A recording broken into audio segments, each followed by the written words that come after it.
গত ২৪ ঘণ্টায় যৌথ বাহিনীর অপারেশন ডেভিল হান্ট এবং রাজশাহী মেট্রোপলিটন পুলিশের অভিযানে বিভিন্ন অপরাধে ২৫ জনকে আটক করা হয়েছে। যৌথ বাহিনী এবং মেট্রোপলিটন পুলিশের বিভিন্ন থানা ও গোয়েন্দা পুলিশ এসব অপরাধীদের আটক করে।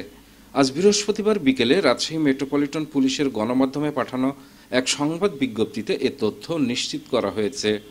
বিজ্ঞপ্তিতে বলা হয়েছে, যৌথ বাহিনীর অপারেশন ডেভিল হান্ট এবং মহানগরীর বিভিন্ন থানা ও গোয়েন্দা পুলিশ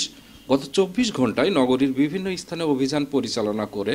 বিভিন্ন অপরাধে এই ২৫ জনকে আটক করে।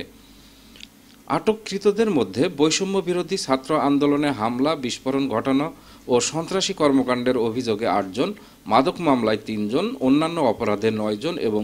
ওয়ারেন্টভুক্ত ৫ জনকে আটক করা হয়েছে। বৈষম্য বিরোধী ছাত্র আন্দোলনে হামলা, বিস্ফোরণ ঘটানো ও সন্ত্রাসী কর্মকাণ্ডের অভিযোগে আটককৃত ব্যক্তিরা হলেন শাহমুকদম থানার ভুগরইল এলাকার মৃত আমজাদ খানের ছেলে ও নোহাটা পৌর তাঁতি লীগের সাবেক সভাপতি আনোয়ার খান, পবা থানার পশ্চিম পুঠিয়া এলাকার মৃত জনাব আলীর ছেলে ও নোহাটা পৌরসভার ৩ নম্বর ওয়ার্ড আওয়ামী লীগের সাবেক সভাপতি আলমগীর হোসেন,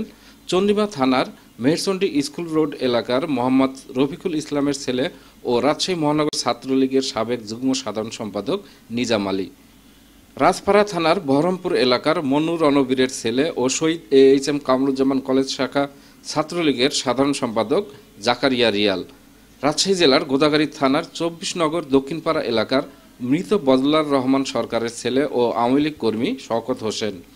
রাজশাহী মহানগরীর বোয়ালিয়া মডেল থানার পঞ্চবটি শ্মশানঘাট এলাকার মৃত জসিম শেখের ছেলে হালিম শেখ, শাহমুকদম থানার দুরুলের মোড় এলাকার মোহাম্মদ জামাল উদ্দিন শেখের ছেলে ও ছাত্রলীগ কর্মী রাজু শেখ, রাজশাহী জেলার চারঘাট থানার ক্ষুদির বটতলা এলাকার আব্দুল হামিদের ছেলে শরীফুল ইসলাম।